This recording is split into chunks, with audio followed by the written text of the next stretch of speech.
Ito mga kababayan, hinamon ni Attorney Harold Respicio ang mga Pilipino kung handa silang ibuwis ang kanilang buhay upang ipagtanggol si Vice President Sara Duterte laban sa banta ng impeachment. Ayon kay Attorney Respicio, ang diumano'y mga kurap na mambabatas ay pagtatangka lamang na agawin ang demokrasya at pigilan ang pagtakbo ng Vice Presidente bilang Pangulo sa 2028. Pero bago yan, pakinggan muna natin ang matinding patutsada ni Senator Amy Marcos. Huy! Mainit pa rin ang panahon, mainit pa rin ang chismis. Huy! Mainit pa rin ang panahon, mainit pa rin ang chismis galing sa Kongreso at Senado. Papangano, yung 3 little letters na sinasabi na FLR, for later release, yung mga project na nakatenga, for never release, tanggap na ng mga opisyal na wala talagang pera sa administrasyon. Walang project. Tignan ninyo, may nagpapatayo ba ng mga tulay? Meron bang mga road widening o di kaya bagong kalsada na binubuksan? Wala. Kaya sabi nila, tiisan na lang to. Wala tayong magagawa. Marami pa tayong utang mula nung huling halalan. May 2 halalan pa ng barangay at barangay. Isa na lang. Pero may bagong pananakot ngayon. 3 little letters na naman. Ang pangalan, Ombudsman. OMB. Nakakatakot dahil kakasuhan ka raw kapag hindi ka bumoto para sa impeachment ni VP Sara.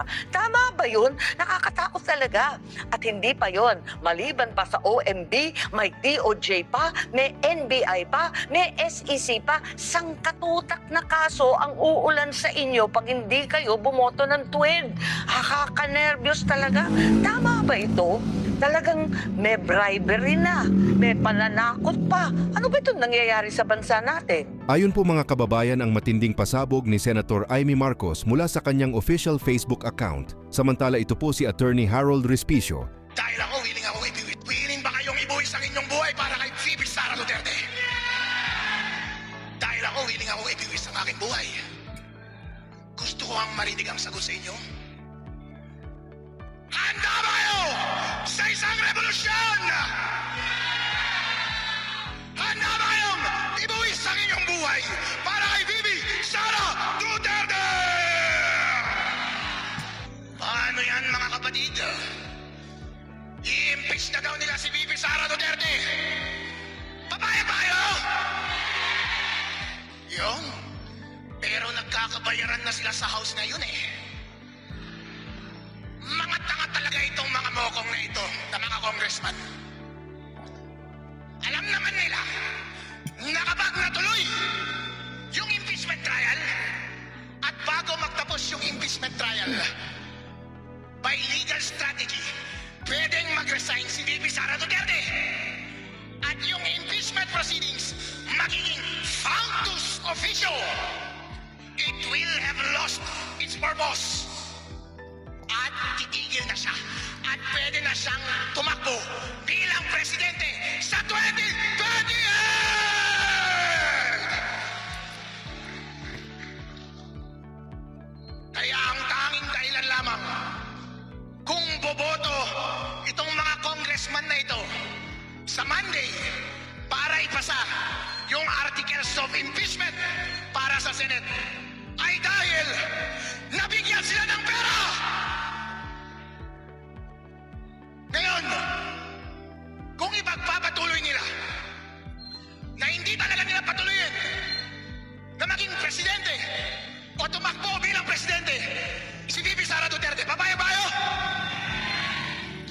Papayag ba kayo na mamuno sa atin ay yung mga kurap na mga nasa Kongreso? So anong gagawin ninyo? Demokrasya na natin ang nakataya. Ang essence ng demokrasya natin ay taong bayan ang mamimili ng mamumuno sa kanya. Pero kapag pinigilan tayo ng iilan lamang na miyembro ng House at Senate at puro kurap pa, papayag ba kayo? Ano ang solusyon? Willing ba kayong ibuwis ang inyong buhay para kay VP Sara Duterte? Dahil ako, willing ibuwis ang aking buhay. Gusto ko ang marinig ang sagot sa inyo. Handa ba kayo sa isang revolusyon? Handa ba kayong ibuwis ang inyong buhay para kay VP Sara Duterte?